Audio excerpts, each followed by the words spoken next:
Hello, Lakers fans. My name is Trevor Lane, senior writer for LakersNation.com, and this is the Lakers Nation news feed. We're going to be breaking down the latest rumors involving the Lakers and some players they are pursuing or interested in pursuing this summer. First, quick shout out to our sponsor, betonline.ag. All you have to do is go over to clnsmedia.com/LeBron, enter the promo code CLNS50, get 50% on your first deposit. Go check it out if you're interested in online gambling.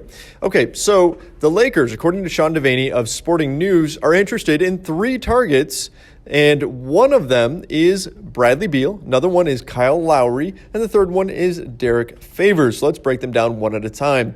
Bradley Beal for the Washington Wizards, not a surprise to see this name up here at all. Bradley Beal has been connected to the Lakers for quite a while, feels like most of last season. The Lakers have been interested in going after him, but the Wizards really like Bradley Beal. They've got him locked up. He's a young player. He's somebody that they can build around. However, they also have the massive salary of John Wall. His Supermax deal kicks in next year. That's going to put them in a real bind. The Wizards are going to be trying to build around their team with John Wall pretty much weighing them down. He's got that Achilles injury. He is the worst contract in the league. So perhaps they decide to flip Bradley Beal and try to find some young assets and then rebuild from there. Maybe they do that.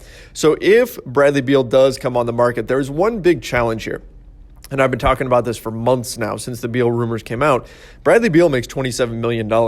So if you're going to go after Bradley Beal and you're going to absorb that $27 million, you're going to have to give up some assets to get him. The Wizards aren't just going to hand him over to you. So let's say the Lakers give up the number 4 pick and Lonzo Ball. Just throw a name out there. Doesn't have to be Lonzo, just whoever. Okay, they give up the 4 pick and Lonzo Ball in order to get Bradley Beal.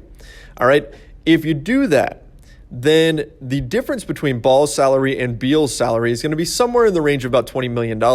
If you absorb that $20 million into your cap, then you have that much less money to go spend on free agents, which means you are now out of the running for the max level guys because you don't have enough money for them anymore. I'm talking Kawhi Leonard, Kyrie Irving, Kevin Durant, everybody, Jimmy Butler, Klay Thompson, all those guys. The Lakers would no longer be able to pursue any of them.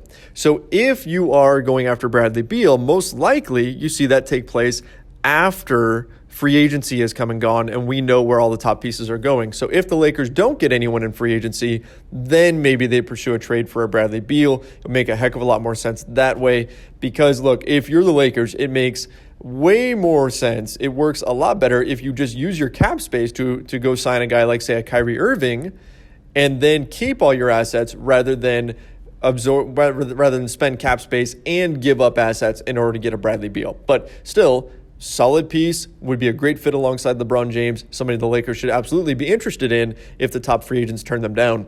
The next one, Kyle Lowry. This one's a surprise. Big surprise to see this name out there. Kyle Lowry, Toronto Raptors, 33 years old. Has 1 year left on his deal at $33 million. So interesting that he's on here. Now, this is assuming one thing, assuming that Kawhi Leonard leaves, okay, that if he leaves the Toronto Raptors, then maybe they go ahead and decide to tear it down, and then it would make sense for them to trade Lowry. And then it also assumes that the Lakers don't land anyone in free agency, and they're not able to work a trade for someone they like better, like a Bradley Beal, who'd be more of a long-term fit. Kyle Lowry would be more of a stopgap. We don't know if he'd stick around long-term, 33 years old at the point guard position. You know, look, he's been perennially underrated. I'm a big Kyle Lowry fan. I think he's been a very good player.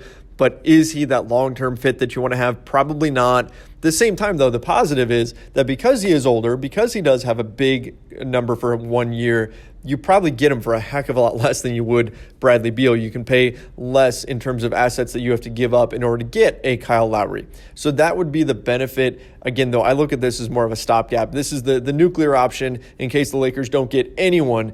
They don't get any of their top free agents. They can't go get a Bradley Beal. Anthony Davis is off the table because, as we've been hearing, the Pelicans don't want to trade him to them. And they, let's say they stick with that. They can't land anyone else. Then maybe you turn to a guy like a Kyle Lowry as kind of that 1 year fill-in stopgap. Help the Lakers contend in one season, and then they can hit free agency again the next summer, depending on what they do with some of their young players and them re-upping and all of that. We'll see what the cap situation looks like after that.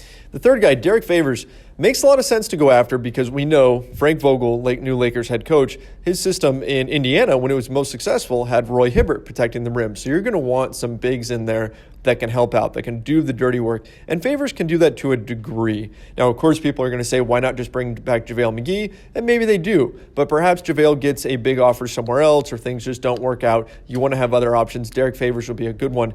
The Jazz do have a team option on Favors, and so they could bring him back, and then the Lakers could trade for him, or he could just hit free agency. The Jazz could decline that option, and Favors becomes a free agent, and then maybe the Lakers can scoop him up there. But does make a lot of sense to go after a guy like Favors, particularly if you are worried about losing JaVale McGee. Tyson Chandler, you can't really rely on to come back for another season. He looked like he was pretty much done, getting up there in years, 36 years old. So Tyson Chandler, you don't know if you can rely on. Mo Wagner certainly didn't seem quite ready to handle major minutes just yet. So I would expect to see the Lakers interested in just about any big man that comes on the market, and Derrick Favors could be a really good fit for them moving forward.